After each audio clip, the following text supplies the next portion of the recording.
Hey guys, Kev here, and I wanted to do a shooting the shit video. So this is a shooting the shiz, and I'm sitting outside the post office. Just went in there. It's Saturday at like 1 o'clock. I got up recently.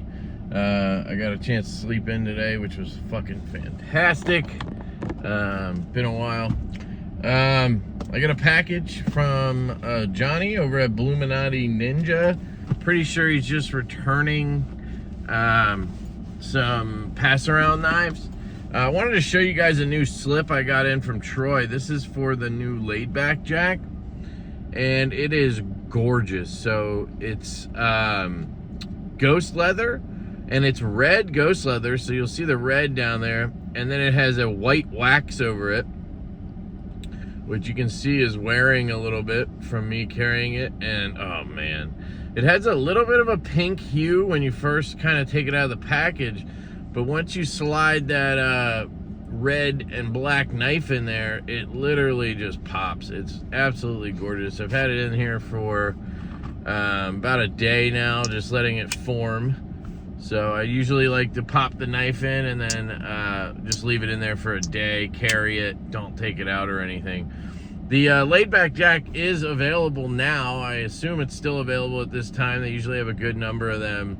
And they dropped yesterday my time. And it's just phenomenal, guys. It for me was a big revelation, because I didn't necessarily tout the original one. I liked it quite a bit when it came out, because it was the second knife out from Jack Wolf. But over time, it really just fell down the ranks for me to damn near the bottom. Now they're all fantastic, so it doesn't mean it's not a good knife, but this is rapidly climbing to the top. And so the changes just have mentally worked for me, I guess, because I just love it. The S90V, the Barlow bolster, the triple flutes, the lava flow, the larger sharpening choil, the little bit just more, I don't know, substantial in hand in a good way, feels fantastic. The walk and talk, that's a big one. The spring is much better in my opinion, and it just pops. Absolutely wonderful knife. I may do a full review on it. I've already done a unboxing and a comparison of the V1, V2. So I don't know if I'll do a review, but I mean, it's been in my pocket every day, so I might. But it looks fantastic. Troy killed it. If you guys need any leather slips for your slip joints, or even for knives without clips, or even knives with clips, it'll work. Hit up Troy, Northwoodsleatherworksco. You can hit him up at Northwoodsleatherworksco at gmail.com. You can hit him up on Instagram at Northwoodsleatherworksco. That's pretty much where he operates, and he just crushes it. The 7-stitch signature, the beautiful just design of the slip. It's just so simple yet perfect, and it's nice and thin, so it doesn't fill up your pocket. It feels comfortable, and I like this material. I like the what's the other one? I can't remember the damn name. It's the Italian one. And I do like Pueblo, but they tend to be a little softer. And I like the stiffer, that's what she said, I like the stiffer leather. So this is, you know, I think the ghost leather is the same as the Italian leather that I can't remember the name of. It's just got the wax on top. So I believe it's all the same, and I love it. It's really, really good stuff. I think Troy introduced it to me back on the Venom jack at the end of the year last year. So check out my videos on the Venom jack, and I'll definitely say the name of that leather.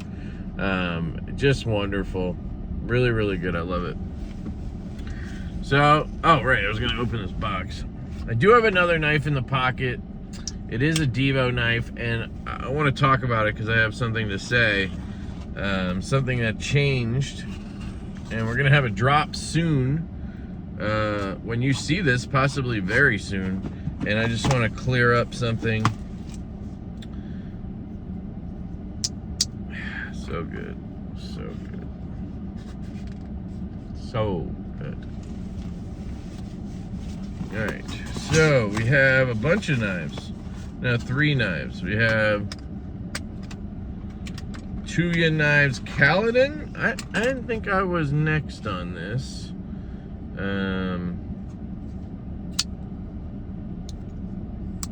This is the carbon fiber version. It's a marbled carbon furbin and hand satin. S90V, just a great knife. Jim really killed it on this.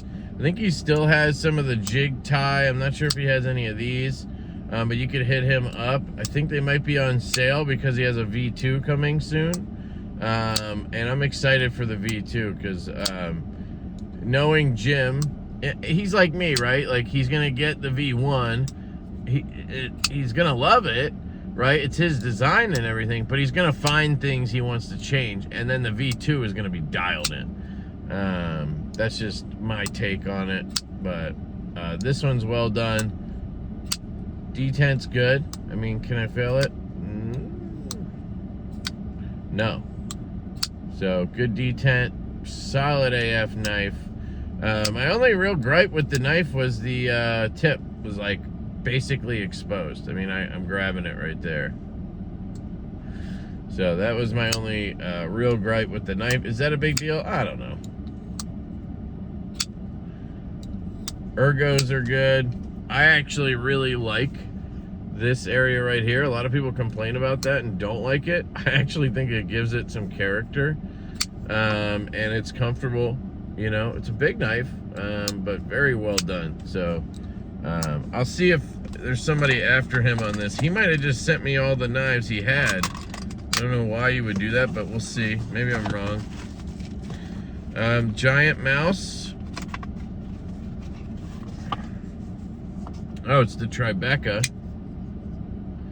So it's G10. Italian made. Oof, centering's way off. And it's tight, so yeah.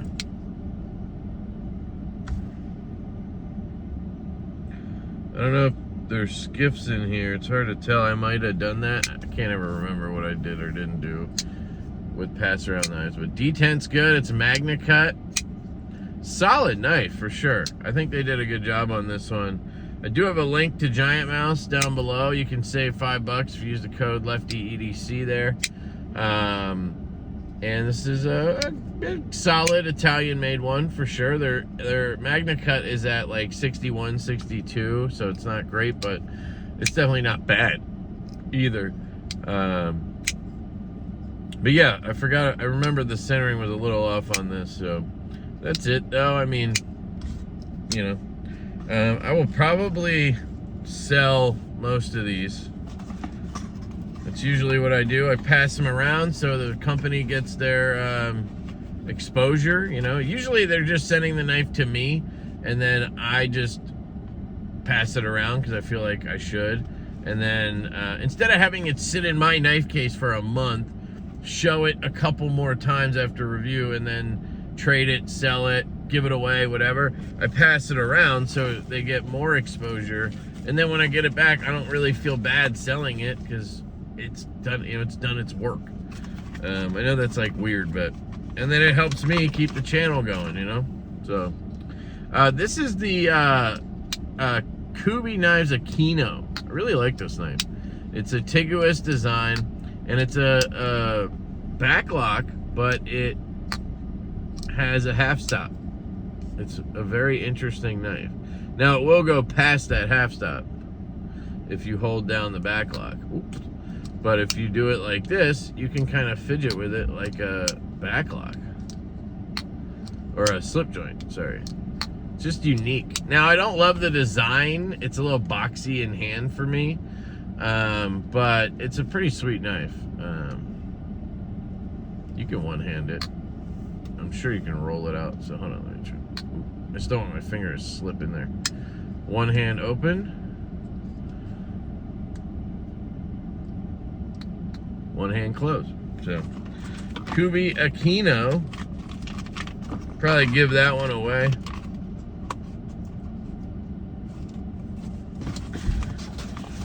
We have, I think it's just a piece of paper he used to wrap. And then we have a bunch of stickers.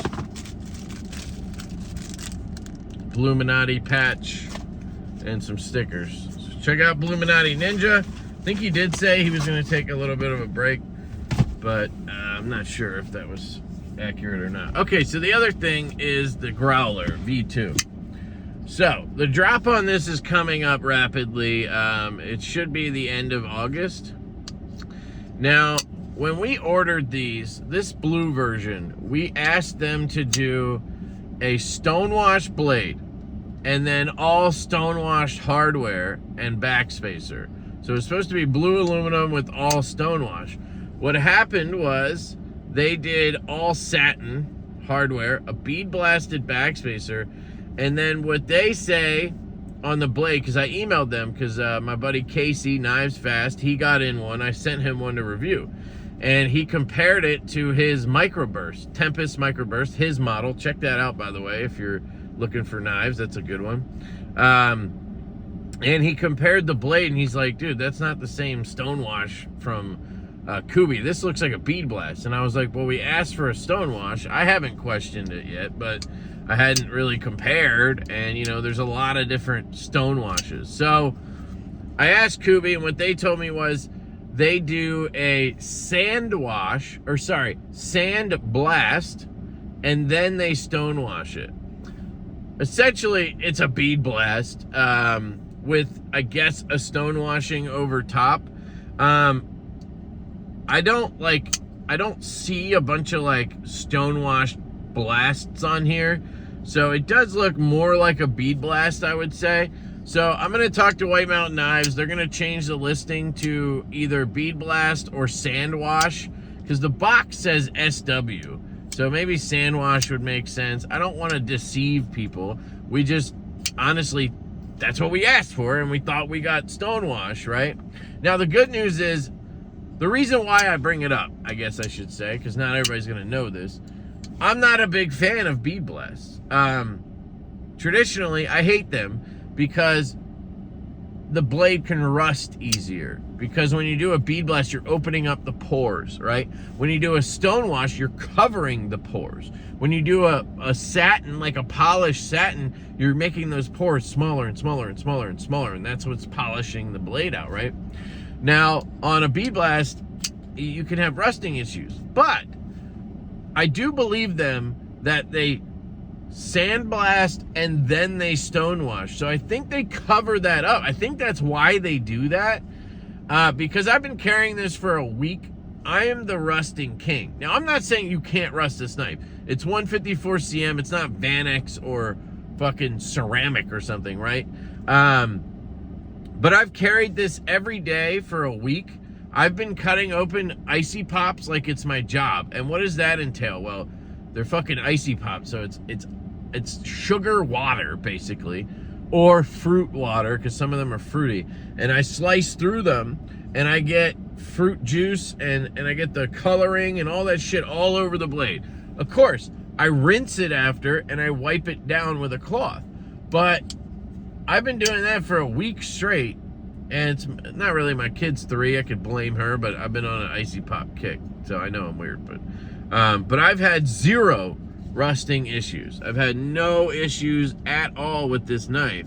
It has held up phenomenally well. So honestly, I'm not worried about that part. And to me, the good news is this looks sexy as hell. This is better looking than a all stonewash. Honestly, I think so. So I'm calling it, you know, Kubi was like, oh, we're so sorry we didn't follow the production list, because I checked, and I'm like, it says stonewash blade, stonewash hardware, and they're like, yeah, we did a sand blast and stonewash, and then we did satin. They call it shining. It's satin hardware. Well, I'm like, you know what? That's okay. You know, just please mark it down that that's what you did, so when we reorder them, we can get the same thing, because this is fucking sexy as hell. So, you know, it is what it is. I know some of you guys think my glasses are girly, but you know what? I ain't got no problems with my manhood, baby. I'm confident. I'm a sexy ass feminine man. I'm just kidding. Sorry. Sidetrack. It looks great. I'm not just saying that. Honestly, I thought, you know, I could tell that it wasn't Stonewash hardware, but I kind of thought it was a Stonewash blade, some version of it. Like, if you ever seen WE Knives Civivi, whenever they do Stonewash, it looks like a bead blast. And I guess that's why, because they sandblast it, then they stonewash it. So technically, you could call it a stonewash or a sand wash or something.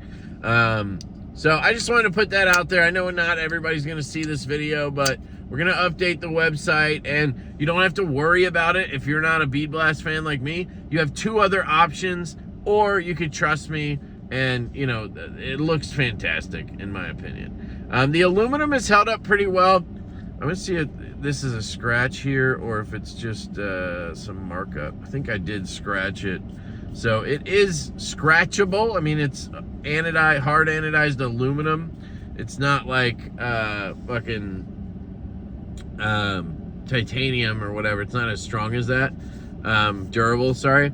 I might be able to get that out with something. I didn't really try. I just noticed it, and it's really just in the light, but here's the other side. And I want to note that I kept this one personally because it had scratches. So out of the box, it had like a hairline up here and a couple on the front. But I definitely did this at some point. So just want to point that out. This is my favorite version. The carbon fiber is sexy too, with the belt satin. That's another thing I should cover. I talked about it in my video, but we asked for belt satin. They said they could do it. I think what they really did was like a faux satin. So I'm gonna have White Mountain Knives just change the description to satin so we don't piss anybody off. But it has horizontal flats, which look great. And then it has like a machine satin. It doesn't really look like a belt satin. Maybe the example I had, or the ones I had, I checked like 3 or 4. You know, if you got them in the right light, you could see the grind lines, but it wasn't like, you know what I'm thinking of as belt satin, like a Riot belt satin, like on this, right? That's a belt satin. You see the perfect grind lines because they're using a belt. Somebody's doing it by hand, right? So I did ask Kubi about it because on future projects like the NIP and one we're working on with collaboration, we asked for belt satin, and I'd really like it to be a real belt satin, but it still looks good. And for the price point we're at on our knives with Kubi, the ones that are made by Kubi, it's fine, right? If we were charging $300, I'd question it a little bit more. But it's just not like a Best Tack Riot type belt satin. So I did skiff this up. I have a video on skiffing the Growler V2. I think I did a different one though, the black one.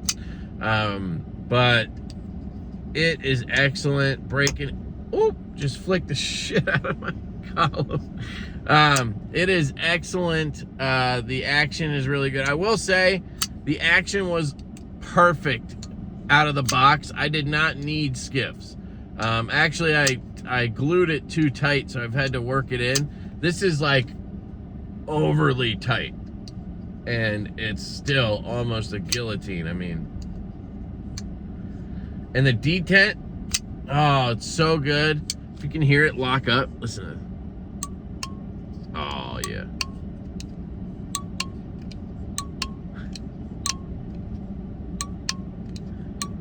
Oh, I love it.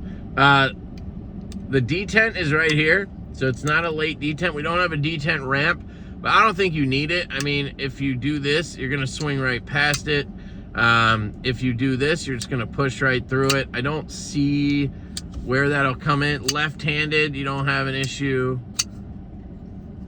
So I hate detent ramps when they're unnecessary. I feel like they're necessary on flippers. Knives with flipper tabs with later detents should have a detent ramp. But honestly, then you should just adjust your knife so you have a earlier detent. Like this disengages and it's on the detent immediately, right? Better than our first one. The original Growler had a little bit of a later one, but this one, I mean, it's right there.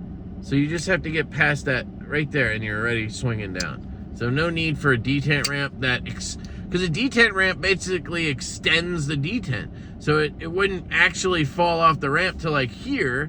And then it's like, it almost feels weird, you know? The blade has cut extremely well. This turned into a review, I guess. Full, tall ass flat grind. I mean, it's absolutely beautiful. It's not a full flat, sorry. It's a flat, but it's tall as shit. Sharp as hell, 154 cm. It has been a laser beam. The knife is ultra comfortable with the contouring and the choil. It just melts into the hand. The clip is gonna be controversial. Some people are gonna hate how it angles. It's kind of going along the side here. It's not like right in the middle. Oh, maybe that was from I don't know. I think I just dropped it. I did actually drop it, I remember. I dropped it right on top of another one. But the fuck are they talking about? The clip. I think some people are not gonna like it, how it's over here aesthetically, but ergonomically, for me personally, it's on the left side, in the left hand. It nestles, so that clip nestles right there for me, and it's just perfect. Like, I don't feel it. Normally a wire clip, you feel it, and you squeeze down and it's moving and shit. It's right in the middle of your palm, but no, this is right here, and it's not getting squished. It's just being held. It's fucking good. It's fucking good. And even if I hold it wrong-handed, I mean, I wrap right over it, and I don't know, it's just good. Now, if you choke back, you'll feel it, but I don't know. Everybody's gonna be different on that, but I gotta say, these came out amazing. I'm super stoked on it, and I'm gonna shut up about it. Sorry, I didn't mean to go on a growler rant. That's really it. I just wanted to shoot some shit. You know, we have gone through all the stuff to sell our house. Now we're just waiting for settlements on both houses. They're a day apart.